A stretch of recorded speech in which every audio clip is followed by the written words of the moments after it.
El señor Buda había dicho que los males del mundo eran tres: la vejez, la enfermedad y la muerte.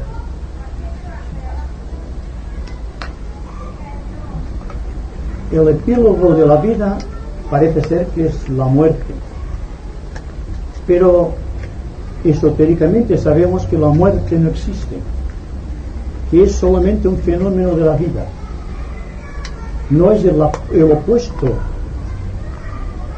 a la vida, sino que es el complemento del nacimiento. El nacimiento y la muerte se complementan. Durante la conversación del mes de julio tratamos uno de los males del mundo, que es la enfermedad. Llegamos a la conclusión,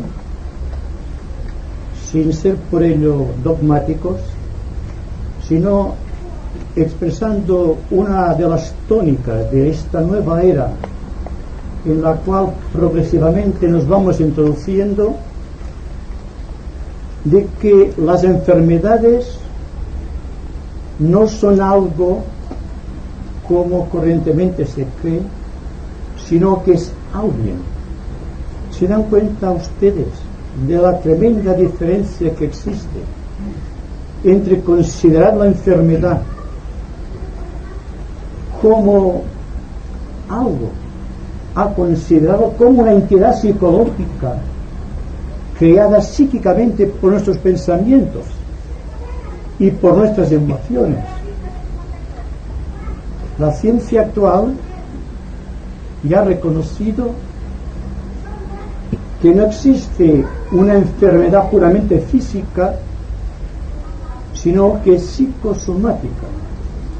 Se da una importancia tremenda a la psique, y la psicología moderna tendrá que introducirse en el campo de estudio esotérico si quiere estar a tono con las exigencias de esta nueva era, la cual se iniciará considerando la enfermedad como una creación mental del hombre, dotada de una personalidad psíquica y reaccionando en todos los planos del ser,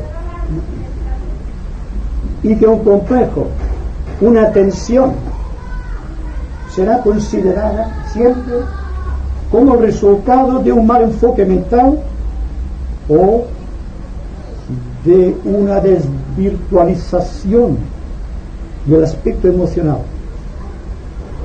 La sensibilidad en el hombre moderno choca evidentemente contra la técnica que impera en nuestros días, y esta sensibilidad, refugiándose en los mundos psíquicos, crea también enfermedades. Son las enfermedades nerviosas propias de los discípulos de esta nueva era. ¿Y quién no se siente asaeteado por esta fuerza psíquica ambiental? Esta fuerza con la cual aparentemente, como en el caso del cáncer, no se puede luchar. Cuando la medicina y la psicología, trabajando conjuntamente tal como ha de ser, penetran en el campo hasta conscientemente y pueden localizar allí esta gigantesca estructura, esta entidad psicológica o psíquica que llamamos el cáncer, será cumplimentado una de las principales exigencias de nuestra era, de esta nueva era de Acuario, en la cual progresivamente vamos introduciendo. Esto es, en síntesis, lo que dijimos en el mes de julio. Durante el mes de septiembre analizamos las causas psíquicas y cómo evitar estas causas mediante el sistema de la invocación, teniendo en cuenta que el hombre posee un gran poder en la mente que todavía no ha desarrollado, y es el arma de la cual ha de usar para poder luchar y para finalmente destruir todas las entidades psíquicas que en el plano astral y en los bajos estratos del plano mental están actuando sobre nuestra humanidad.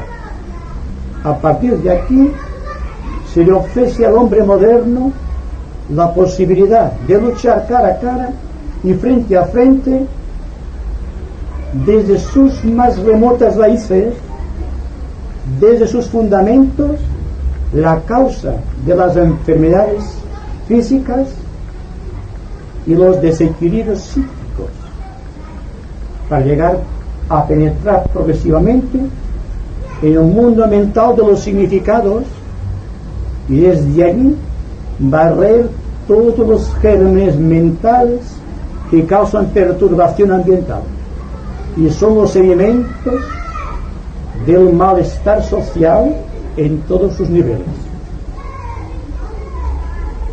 El tema que vamos a tratar hoy,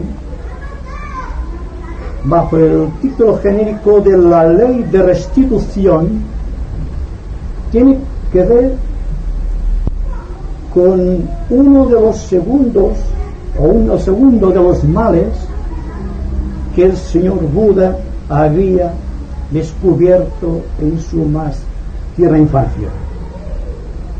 Entonces vamos a referirnos hoy a un tema siempre interesante,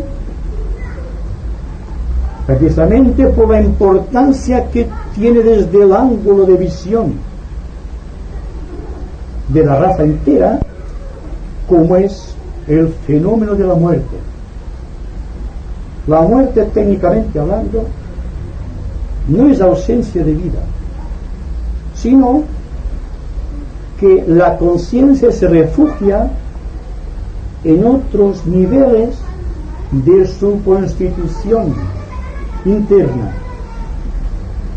Deja de ser en el plano físico y pasa a ser completamente, con plena libertad de movimiento, en otro nivel de conciencia, el mundo astral.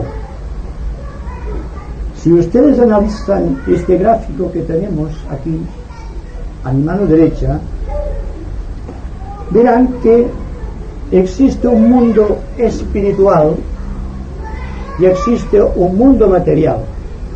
Cuando esotéricamente hablamos de un mundo material, nos referimos a los niveles mentales, astrales y físicos.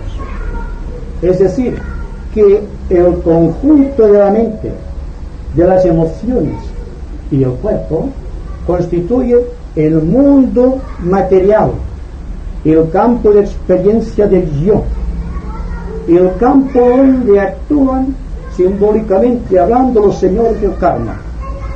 Y ustedes preguntarán, ¿quiénes son los señores del karma? Son los grandes señores del equilibrio cósmico que ajustan la ley cuando la ley ha sido alterada. No premian ni castigan. Está fuera de dudas que no existe pasión en los señores del karma, pero enseñan al hombre a ser responsable de sus actos. El que siembra vientos recoge tempestades, y aquel que a hierro mata, a hierro muere. Eso lo dijo Cristo hace 2000 años, pero anteriormente los grandes filósofos griegos y anteriormente los grandes sabios del antiguo Egipto y de la eminentísima Grecia ya lo habían dicho. El hombre es el promotor de todas sus acciones. Él crea el campo de sus situaciones, el campo llamado Kurukshetra, que es el campo donde precisamente se gesta la potencia, la vivencia espiritual para una futura vida, si es que ustedes aceptan nuevamente que pueda existir otra vida más allá de la presente, con sus dificultades sociales, con sus temores, sus conflictos, etcétera, etcétera. Cuando los señores del karma se manifiestan, se crea lo que podemos llamar la cruz kármica de la vida. La cruz kármica tiene 4 sectores. En el lado del nacimiento y progresando del yo, haciendo esta forma de 8 simbólica desde el punto de vista de la numerología, de la cábala, de los caldeos, es que del punto más alto del espíritu sale una línea de luz que se introduce en la materia mediante el fenómeno del nacimiento. Este es el punto de paso de las energías que a través del nacimiento dan un arco que depende del tiempo que el ser humano está encarnado en la tierra. Dan una progresión proporcional a este diámetro o este radio y finalmente llega el fenómeno de la muerte. Se dan cuenta que el nacimiento y la muerte es esencialmente la misma cosa. En este fenómeno de restitución, el alma deja a la naturaleza todo cuanto la naturaleza le ha conferido. ¿Qué es lo que nos ha conferido la naturaleza? Un cuerpo físico, un vehículo astral o emocional y una mente capaz de coordinar. Son los 3 elementos de que el yo, que está encerrado en la cárcel de la materia, aprende a distinguir del ambiente y a experimentar con el ambiente hasta finalmente será su carrera y volver al mundo espiritual.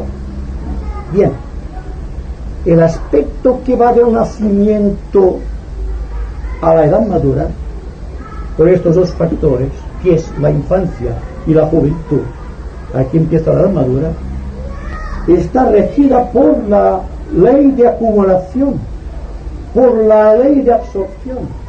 El yo se apropia, por así decirlo, mediante la intervención espiritual y los señores del karma, de la materia que debe constituir sus vehículos de expresión en el tiempo. Así, conforme va avanzando, se va densificando. El yo se va encubriendo y cuando llega abajo, cuando llega ya a la espiral, al punto donde empieza la espiral a ascender hacia arriba, está, por así decirlo, en el punto máximo de acumulación.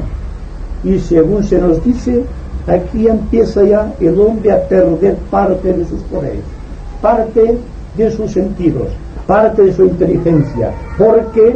Porque está restituyendo. El fenómeno del nacimiento se inicia con la ley de absorción.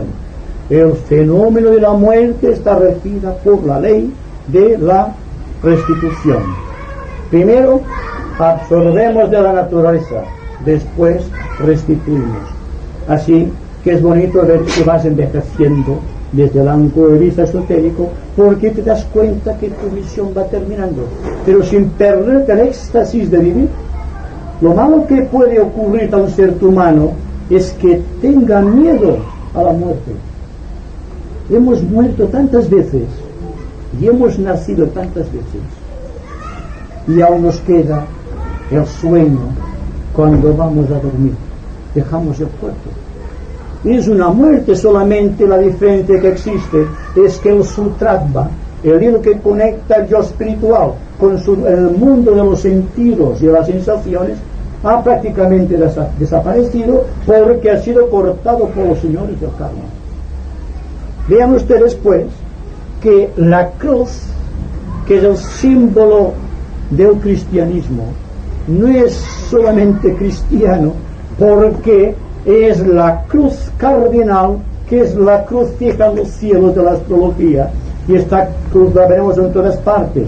Pero en el caso nuestro, en el caso de los señores del karma, cada uno de los señores del karma rige un sector. Un señor del karma rige de la infancia a la juventud. Otro señor del karma rige de la juventud a la edad madura, o la más alta configuración ya de absorción. Progresando en edad madura ya se va restituyendo la vida, y el señor del karma final prepara al hombre para la muerte. Y existe aquello que técnicamente decimos los señores del destino. ¿Qué hay que entender por señores del destino? Hemos pasado mucho tiempo hablando de los ángeles. Los ángeles, como ustedes saben, son energías individualizadas si pueden ustedes asignarle a cada uno de los señores del karma una hueste infinita de ángeles menores que cuiden el menester, que cuiden el proceso de la absorción, que cuidan del proceso de la restitución y están presentes en el nacimiento y están presentes en la muerte, tendremos una idea muy acabada de lo que es el fenómeno de la muerte y lo que es el fenómeno del nacimiento. Es decir, que la vida espiritual se manifiesta bajo dos fenómenos conocidos: el nacimiento y la muerte. Aparentemente el hombre no interviene en el proceso. Es un proceso mecánico porque el hombre no tiene todavía una idea clara de su situación espiritual. Se siente lanzado a la vorágine de la vida y da vueltas constantemente en esta rueda de muerte y nacimiento que, como ustedes saben, esotéricamente es la rueda de Samsara, es decir, aquello que hace que el hombre encarne hasta que se da cuenta que no tiene que encarnar más. Se va desgastando en el tiempo, esto cada vez es menor, y llega un momento en que desaparece. El proceso que va del nacimiento a la muerte y de la muerte a la vida espiritual es la restitución del hombre a través de sus sentidos inferiores, a través de su mente inferior y a través de toda su programación con gravitación hacia el centro de la materia, hasta convertirse en un punto que analizaremos próximamente, que es el Devacán. El Devacán es la llegada a un punto en donde el hombre, la mujer, el ser humano descansan del tormento de vivir. Es un tormento vivir, ¿verdad? Porque no hemos apreciado todavía bien aquello que realmente precisamos para vivir honestamente, para vivir en paz, para vivir en armonía. Bien, existe algo muy interesante a considerar desde el ángulo de vista del hombre moderno, del hombre que ha inventado las computadoras electrónicas, la televisión en color o los grandes reactores y los cohetes espaciales. Hay una ciencia estilizada, una ciencia médica, incluso psicológica, que prepara los acontecimientos de la vida para el acto de nacimiento. La ciencia entera se vuelca aquí, en este punto, para traer a la vida un nuevo ser. Pero ¿qué pasa cuando un ser se va? ¿Qué sabemos de la muerte para poder preparar a un ser humano? ¿Sabemos realmente lo que el ser humano necesita en el momento de la muerte? ¿Cuál es el cuidado que hay que prodigarle? ¿Qué es lo que hay que decirle? ¿Cómo hay que ilustrarle? ¿Se dan cuenta? Tenemos una ciencia para nacer, pero carecemos de ciencia para morir. Y ahí está uno de los baches más grandes de la historia planetaria y lo que perpetúa el temor a la muerte. Porque la persona, cuando piensa en la muerte, piensa automáticamente en la aniquilación. Siglos y siglos de enseñanza tradicional religiosa han dejado la mente humana en un sentido, digamos, estatificado, petrificado, solamente basado en el temor de lo que será, porque todo el mundo tiene algo que guardar, porque nadie de nosotros es perfecto y siempre en el momento de morir teme lo que le va a pasar. El miedo incapacita la acción, y creo que fue Krishnamurti que en cierta ocasión decía que el temor a la muerte viene engendrado por la falta de amor a la vida. ¿Se dan cuenta? Si amásemos la vida, no temeríamos la muerte, porque la muerte forma parte del proceso de la vida. Entonces el proceso va acumulándose en el tiempo y la tradición, operando sobre nosotros en un sentido hipnótico de grandes trascendencias y de grandes concentraciones de energía, nos impulsa constantemente a refugiarnos en lo que es tradicional, porque no sabemos realmente lo que existe más allá y cómo prepararnos para un acontecimiento de tal naturaleza. Y cuando la persona está ya en trance de morir, está sufriendo lo indecible, lo que no puede explicar, porque ya sus mecanismos de acción han quedado, por así decirlo, inutilizados. Pero las personas que cuidan a los moribundos, las personas que ayudan a morir, ¿están realmente ayudando? ¿Están realmente enseñando al alma el camino que debe recorrer? ¿O las dificultades que se encontrará en este punto crucial, en este punto donde existen los ángeles del destino, en este punto definido como aquel donde existe Caronte con su nave, que debe pasarnos al otro lado? El Caronte es el ángel del destino, el propio ángel nuestro, nosotros, yo. Una vez se ha dado cuenta de su proceso, dense cuenta que hay un vacío inmenso aquí. Incluso se dice que los iniciados están indecisos al pasar esta puerta, y sin embargo hemos muerto y hemos vivido y hemos nacido y hemos experimentado durante muchos millones de años hasta llegar hasta nuestra condición de hombres. Analicen si no la obra de la naturaleza, o estudien ustedes también los principios de la evolución. Vean ustedes a Darwin, no es esotérico, cómo las especies a través del tiempo van evolucionando. Parece ser que al final de este proceso existe el ser humano, y el ser humano que participa igualmente de la vida animal y de la vida espiritual, y está aquí, y es aquí donde debe resolver su problema, en el Krukshetra, aquí, en este punto fatídico, en este punto que causa miedo, temor, desesperación. Debe prepararse al alma para este punto, y nosotros podemos prepararnos preguntando qué es exactamente la muerte. Un fenómeno psíquico, un fenómeno físico, un fenómeno natural, tan natural como la electricidad, cuyas causas todavía no desconocemos, porque estamos en este punto. Y hay una cierta analogía que dice: cuando el hombre comprenda la causa de la electricidad, automáticamente desaparecerá el temor a la muerte. Porque dense cuenta que el temor a la muerte es el por qué estamos trazando aquí una línea de dualidad. Estamos, por así decirlo, navegando sin saber por dónde vamos. Hemos perdido el control psíquico, hemos perdido la falta de capacidad o la capacidad mental de ver las cosas más allá de nosotros mismos, y estamos viviendo al amparo de la tradición, porque para nosotros es mejor seguir la línea de mínima resistencia de lo que nos ha impuesto el tiempo, el pasado, que forjar por nosotros mismos nuestro destino creador.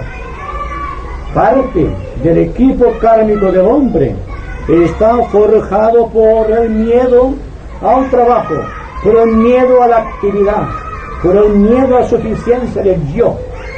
Es mejor copiar que crear, es mejor reproducir que enaltecer la conciencia. Y ahí está, que la muerte como consecuencia siempre es un arcano.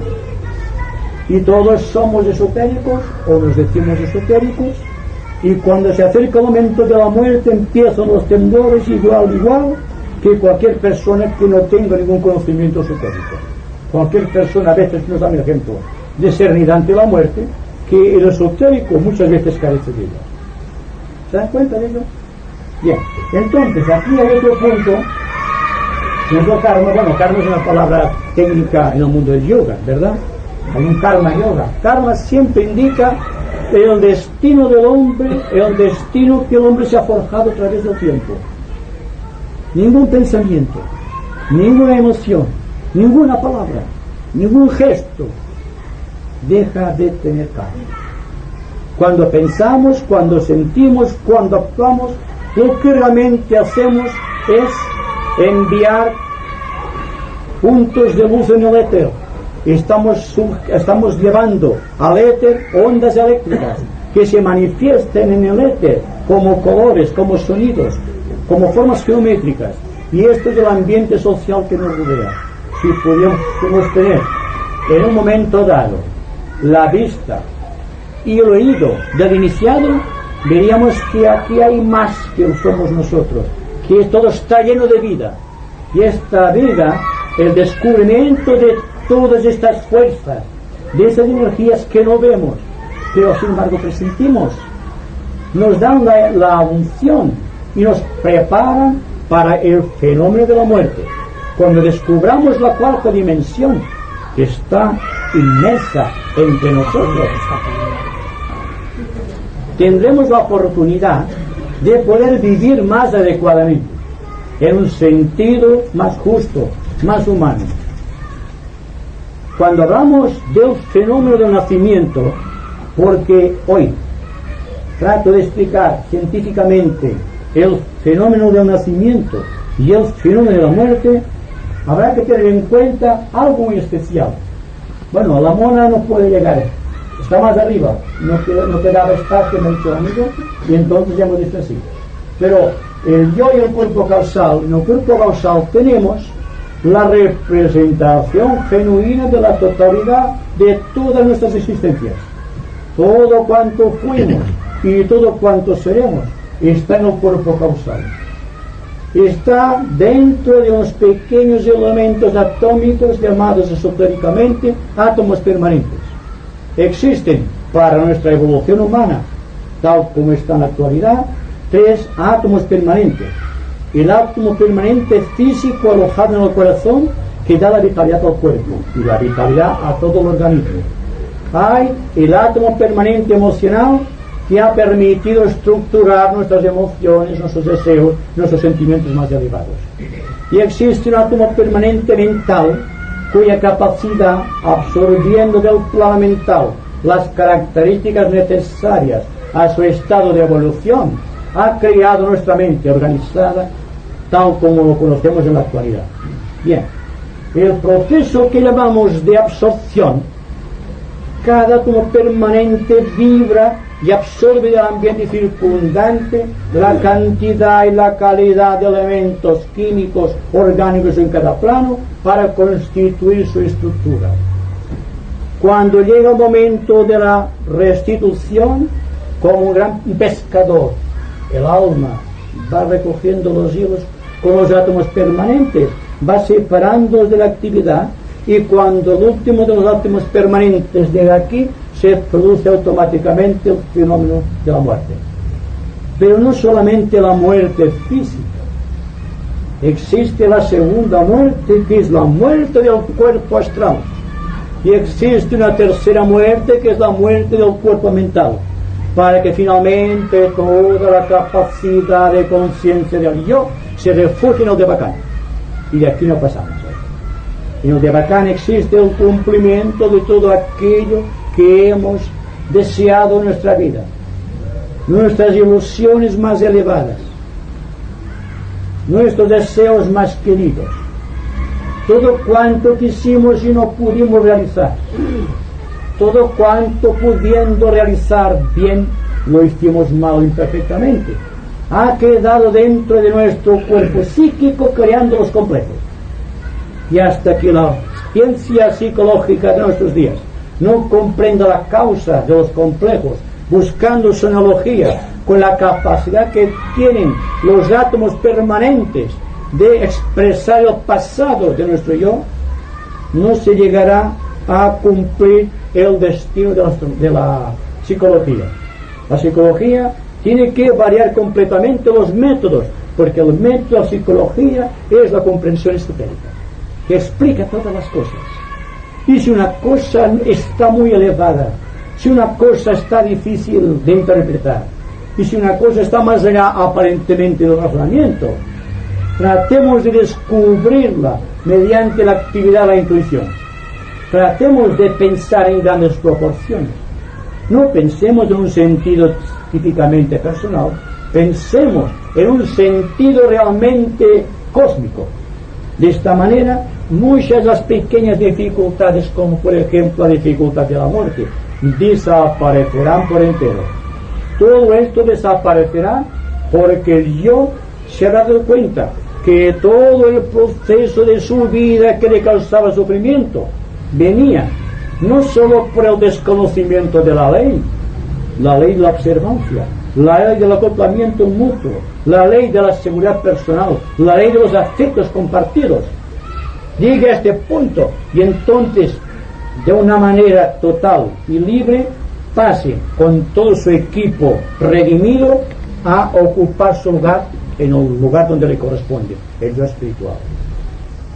Y la nueva debe iniciarse enseñando al ser humano que la muerte no existe, que existe una aniquilación aparente de los sentidos y de las sensaciones, pero que existen sentidos y sensaciones más allá del campo de concepción física, de extraordinario poder y de extraordinaria magnitud. Llegar a este punto, yo creo que es una de las conquistas más grandes de la nueva era. Por cuanto, si el individuo se libera del temor, automáticamente la vida tiene que verificar un cambio drástico. Las situaciones ambientales desaparecerán. Y según se nos dice, el equilibrio aparente que existe entre los campos opuestos de la vida tal como se manifiestan en el mundo de nuestros días, o los grandes bloques políticos, o los grandes continentes, no están en equilibrio, o están en un equilibrio semiestable porque se aguantan en el miedo de los unos a los otros. Y en tanto subsista el miedo, no habrá paz en la tierra. Habrá un equilibrio que cualquier pequeño remoto acontecimiento puede alterar. Y naturalmente, ante esta crisis de valores psicológicos, lo que interesa fundamentalmente es librarnos del miedo, hacer que el miedo se convierta en nuestro aliado y no en el amo que nos obliga a hacer las cosas, que nos obliga a vivir más allá de la realidad. Entonces, las nuevas técnicas se basarán primero en la ausencia de temor, un temor que tiene que desaparecer gradualmente a medida que el individuo va haciéndose cósmico, a medida que refugia todos sus pequeños problemas, todas sus faltas de armonía en el gran karma universal que le rodea, que sea capaz de compartir que no le exige de más sabiduría. Y pensando con anticipación a este fenómeno, empieza en su propia juventud el fenómeno de restitución. ¿Se dan cuenta lo que significa? Que el ser humano puede restituir en su juventud a la vida todo aquello que la vida le dotó. Es que tiene que morirse porque restituya aquello que ya no es necesario. De ahí que todos los místicos, los tratados espirituales de todos los tiempos, en su sistema de entrenamiento, siempre han dicho: ser sencillos, porque la sencillez implica una restitución a la vida de todo aquello que no es necesario. Naturalmente que no podemos prescindir del cuerpo, que no podemos prescindir de las emociones, que no podemos prescindir de la mente, pero sí que podemos prescindir de todo aquello que es un atentado a la vida, que por tanto propicia la muerte, que es todo cuanto dentro de la mente obscurece la razón, de todo cuanto dentro del sentimiento oscurece los sentidos, las sensaciones y los deseos, y todo cuanto en el cuerpo físico es motivo de enfermedad. Es decir, restituimos aquello que no necesitamos. Entonces se dice que los iniciados se preparan de jóvenes para cuando llegue el momento de la muerte tenga una conciencia establecida ya en el mundo espiritual. Así que en parte, cuando estamos discutiendo temas extraordinariamente esotéricos como el de la muerte, estamos preparando la mente de la raza, la mente del hombre moderno, para que de una manera natural, sin esfuerzos, vaya restituyendo a la vida aquello que no le hace falta, aquello que le sobra. Con este pequeño bagaje pasa al mundo espiritual sin conflictos. Dense cuenta que no se trata de tener conocimientos esotéricos, se trata de vivir una vida esotérica, se trata de vivir simplemente, con sencillez, porque es muy difícil que penetre, como decía Cristo, un rico en el reino de los cielos. Es más fácil que un camello penetre por allí. Y esto es una exageración desde el punto de vista de los sentidos. pero significa que cuando más cargado va a ser, más dificultades tendrá a atravesar este punto fatídico de la muerte.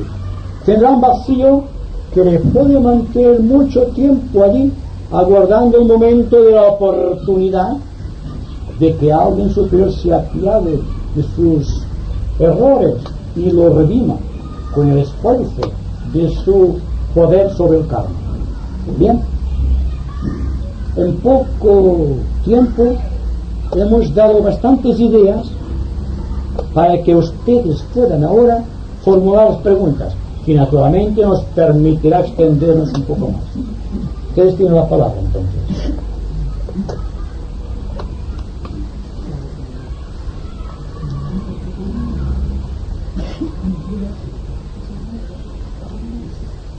Bueno, entonces, por todo lo que se ha hablado, tenemos que entender que mientras estamos en esta vida material, cuando más normal es la persona, más capaz es de llegar a este punto y poderlo pasar bien, porque si tener conocimientos esotéricos, entonces llegas a este punto y lo que tienes es miedo, inseguridad, tampoco sirve.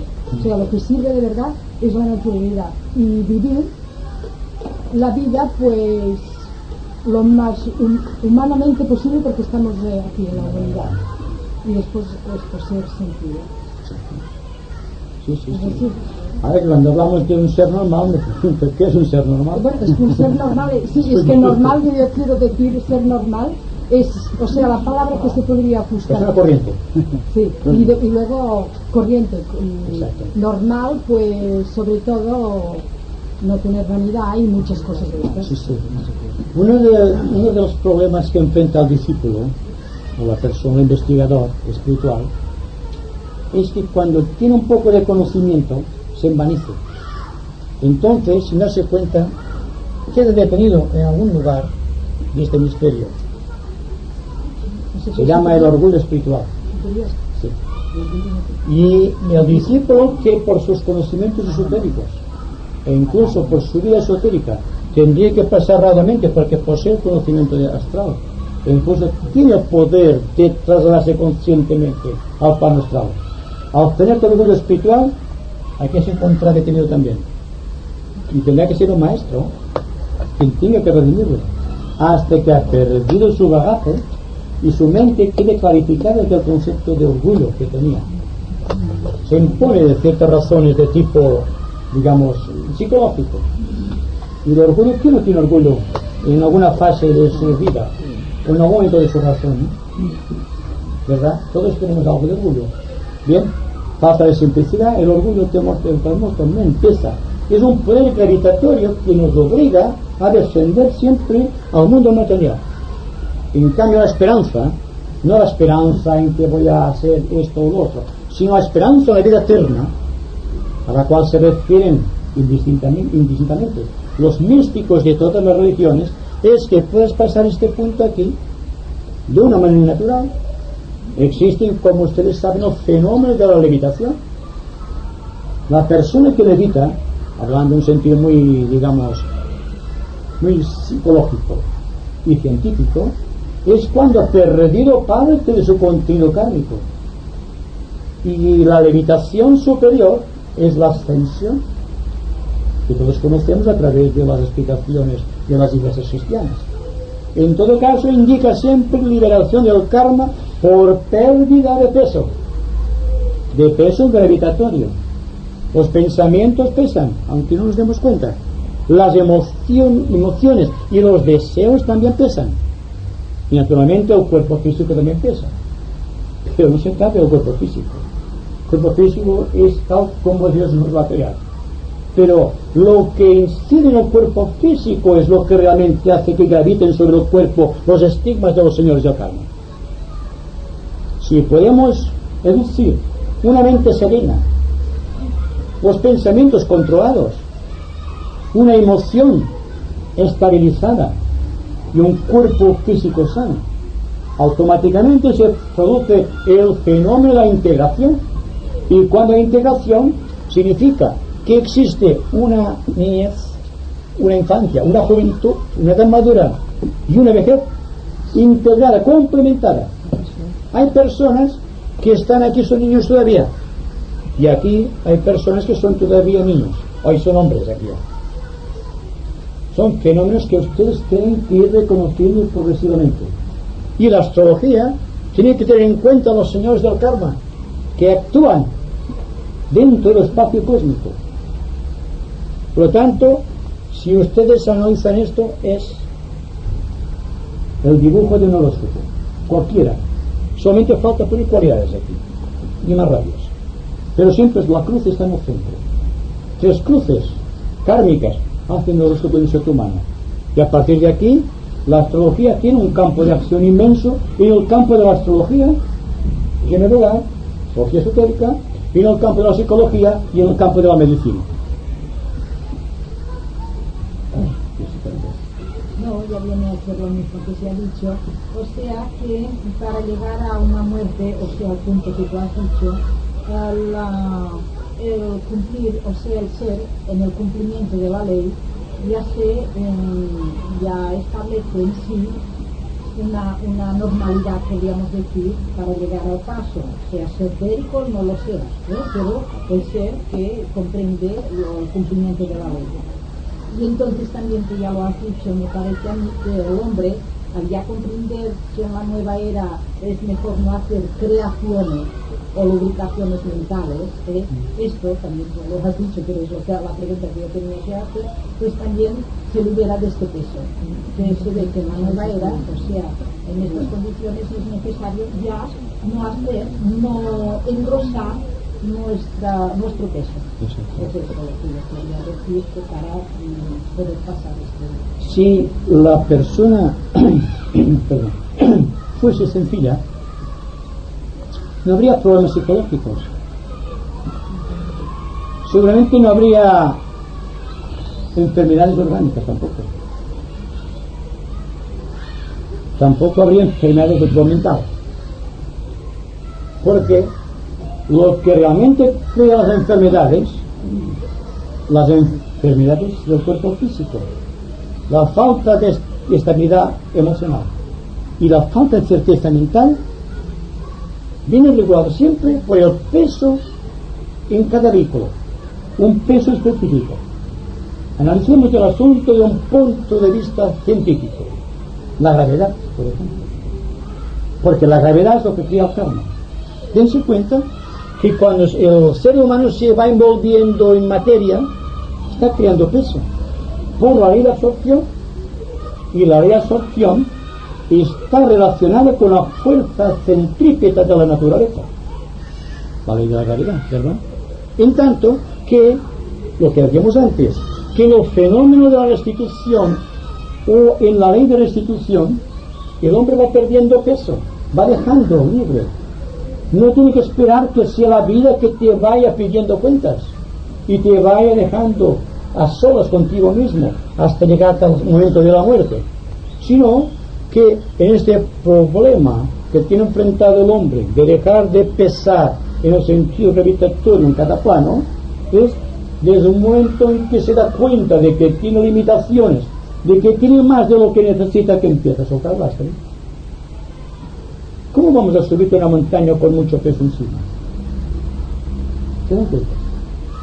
Entonces todo cuanto nos sobre, porque no lo tiramos. Dense cuenta que estamos cargando, estamos acumulando, y llegamos a la vejez acumulando todavía. Y naturalmente cuando llegamos a este punto viene la dificultad, porque tenemos que pasar por aquí, y si llevamos mucho peso, mucho bagaje, no podemos pasar.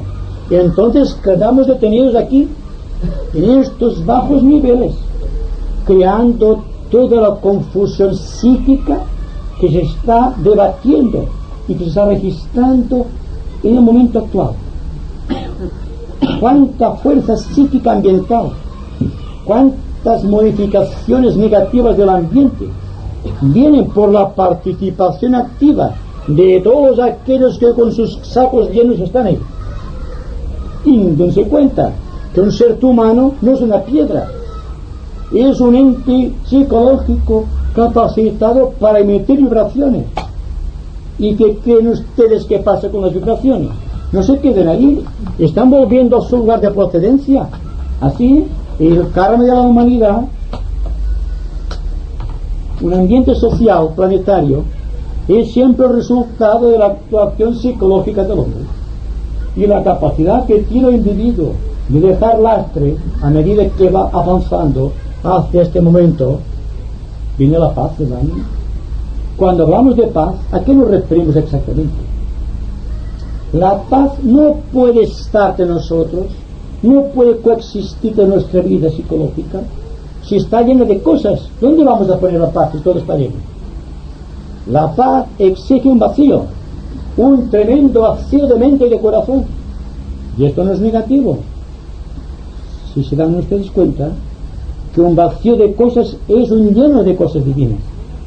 Si llega un momento en la vida en que el hombre se da cuenta que tiene paz, se siente en paz, no es que la pregone la paz, es un efecto en su naturaleza y está irradiando. Pues bien, se dan cuenta que cualquier persona en este sentido de evolución, cuando está restituyendo a la vida un tiempo con interioridad, se está preparando para la muerte final, muriendo cada paso en su vida, dejando de pertenecer a las cosas y dejando que las cosas le dejen en paz. Entonces, en vez de crear focos de energía negativa, está creando focos de energía positiva, y entonces son aquello que Cristo definió como la sal de la tierra, aquellos que endulzan el ambiente o le dan sabor al ambiente. Y esto naturalmente será uno de los atributos personales del individuo que viva la nueva era. Pero ¿por qué hay que esperar la nueva era? Estamos ya en la nueva era si queremos. Porque vamos a esperar que sea un astro que nos diga ahora es la nueva era, hay que actuar de esta manera. Una era siempre viene condicionada por lo que es el hombre, por grandes que sean las energías que proceden de Acuario. Si el hombre es cristiano en sus esencias y no haga nada por remediar este caso, Acuario pasa inadvertido. Al contrario, con el peligro de aumentar, de centuplicar sus defectos. Ahí está uno de los problemas que tiene que enfrentar el investigador esotérico para hablar del discípulo, que somos todos nosotros. Yo quería preguntar desde en qué se nota o cómo se puede considerar que un discípulo es que una persona es un discípulo aceptado. ¿Qué se puede notar? Yo diría que estando muy atento, porque se dice que pasa un maestro por tu lado y no lo reconoces. Y a veces el discípulo aceptado, el iniciado, que está trabajando en la oficina contigo o en un taller, es que vendrá un hombre con una estrella en la frente que todo el mundo diga soy un iniciado, adoradme, como hacen algunos, ustedes lo saben. Pero él lo sabe, el que lo es lo sabe. Naturalmente debe saberlo, pero puede ser que en algunos casos no lo sepa, porque es un caso de registro del cerebro.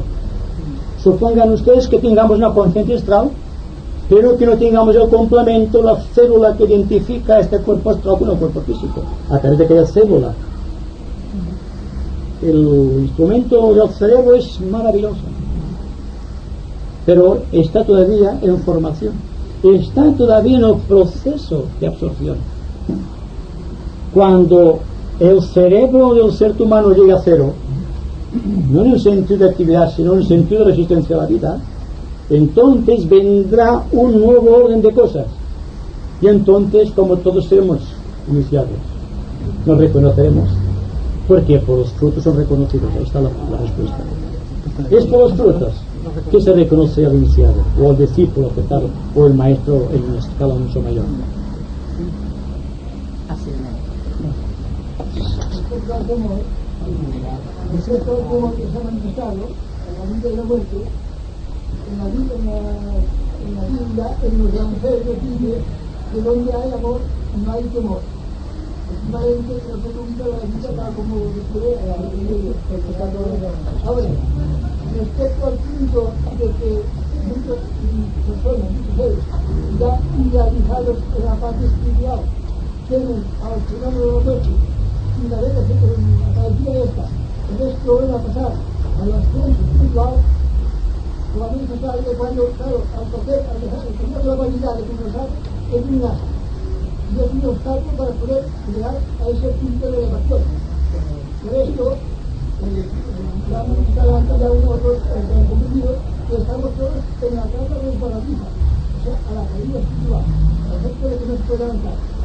Y en este punto de vida sencilla, que se manifestado por el anterior, sobre que antes de Cristo la manifestó en toda su extensión cuando dice esta palabra, solo sé que no sé nada. Es un punto de humildad que se dice muy fácil, pero cuesta mucho reconocer. Sí, tienes razón. Bueno, ¿acaso es que la persona puede poseer conocimientos y sin embargo no estar atado a los conocimientos que posee? Desde el momento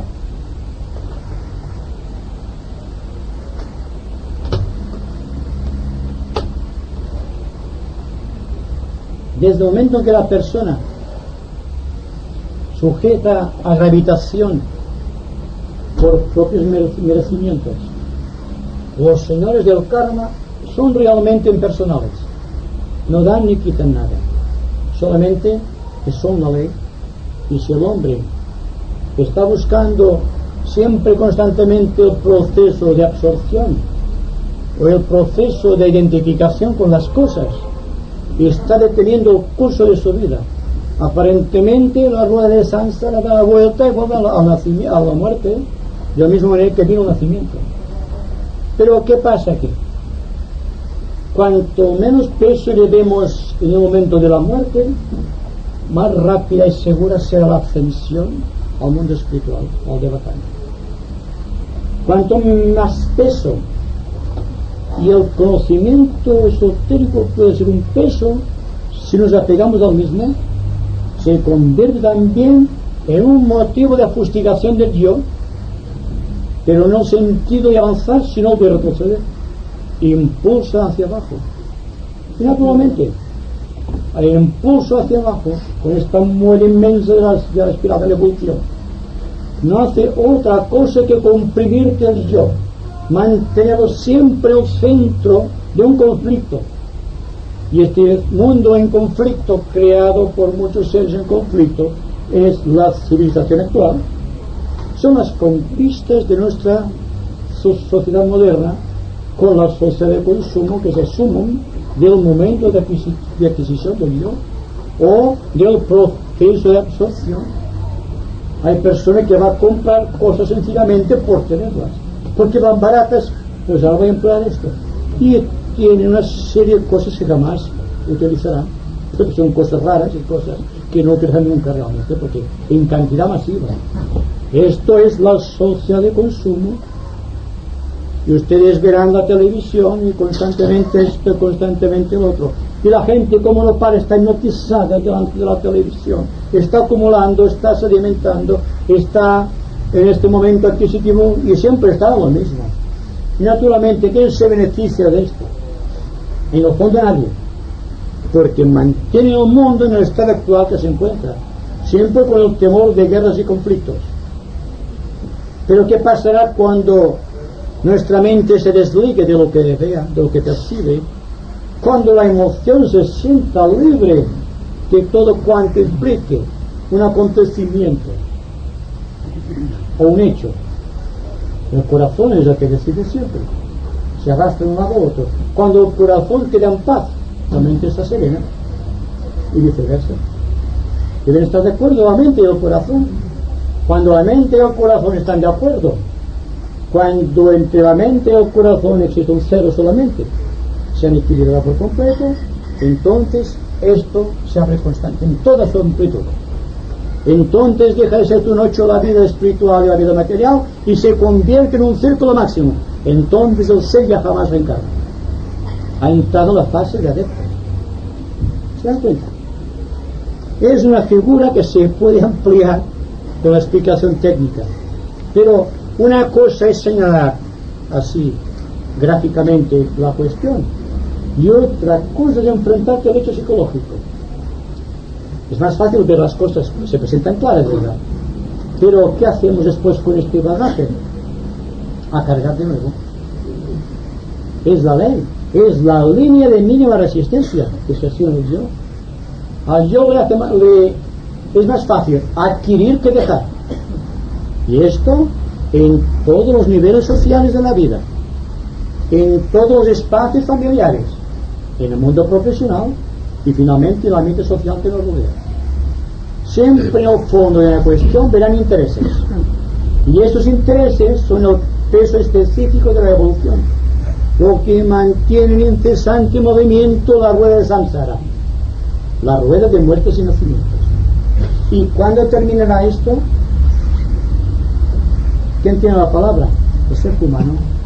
El ser humano que comprende integralmente la cuestión, no simplemente que intelectualmente se dé cuenta de que es verdad y diga, sí es verdad, esto está reconocido, y vaya cantando esto a otra persona, y así. Pero ¿quién será el que se decide dejar cosas? Ahí está el problema. Dejar de ser en el tiempo para ser de una eternidad, para ser de una misma. El yo, en la plenitud del verbo. Sí, pero... No, oye, yo pensaba que mientras decías esta fuerza centrípeta que hace que en la niñez y en la juventud, vamos por la juventud, para hablando de la nueva era, esto de adquirir las cosas para ir dejándolas, habrá una técnica para que cuando se tienen sirvan para algo creador. Y ¿cómo puede ser? Se puede ser creador y a la vez no quedar ligado a las cosas. Entonces esta técnica será la de la nueva era, y creo que la juventud de ahora es de la nueva era ya. Puede pensar cómo lo hará para ser creador y a la vez no atarse a las cosas. Si decimos a un individuo, tienes que hacer esto para librarte de otra cosa, estás llegando otra vez. Porque antes nos hemos detenido a hablar del problema de la adquisición. Pero cuando el individuo adquiere una técnica, tiene otra cosa más. Así pasa con el yoga. ¿Qué pasa con el yoga? Ahora el yoga es un interés, simplemente. Son muchas técnicas, dejen esto, dejen el otro, pero los que están al frente de las organizaciones no piensan en dejar nada, piensan en tener muchas cosas. Vean ustedes la red de movimiento, siempre hay una fuerza económica que mantiene todo aquello. Bien, dense cuenta, si ahora espera, pues bien, voy a explicarles a ustedes la técnica para dejarlo todo. Y usted naturalmente dirán, sí, la técnica, pero no quiere dejarlo. ¿Qué? No, yo hablaba del aspecto creador, no de la técnica. Pero es que en tanto exista en la mente algo que nos atrae la atención, no puede haber una superación del yo. Entonces, ¿qué pasa? Cuando el individuo está plenamente atento observando todo cuanto ocurre, es decir, que sale del ruedo de su yo, sale de aquí, deja de estar contrañido a una situación ambiental de la clase que sea. Si está la persona muy atenta al proceso, automáticamente está liberando.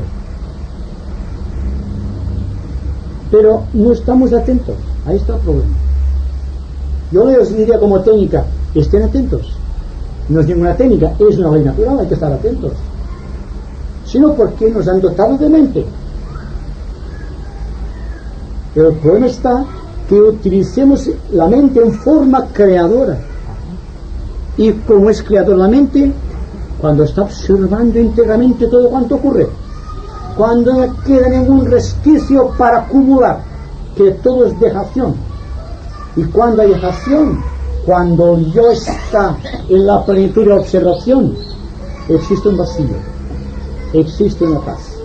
Porque en la fruición de la actividad creadora, el yo se ha perdido, se ha difuminado, el temor a la muerte ha desaparecido. Existe solamente amor a la vida en aquellos momentos. Solamente existe. Así, les hablaba antes del vacío creador, que es la forma más potente, más dinámica de enfrentar la vida. Estar vacíos constantemente indica que estamos plenamente atentos en todos los momentos y en todas las situaciones. Porque cuando la mente está comprometida en algo realmente interesante, no puede escapar de aquello tan interesante. Su yo está en aquello, está perdido, está difuminado, está vacío. Y entonces es cuando viene la fuerza de la naturaleza la fuerza del espíritu y va llenando aquellos espacios que vamos dejando vacíos. Y esto es la mente creadora. Cuando la mente deje de actuar en forma sincrónica con el ambiente, cuando se sintoniza con la fuerza del espíritu, existe un paso de un momento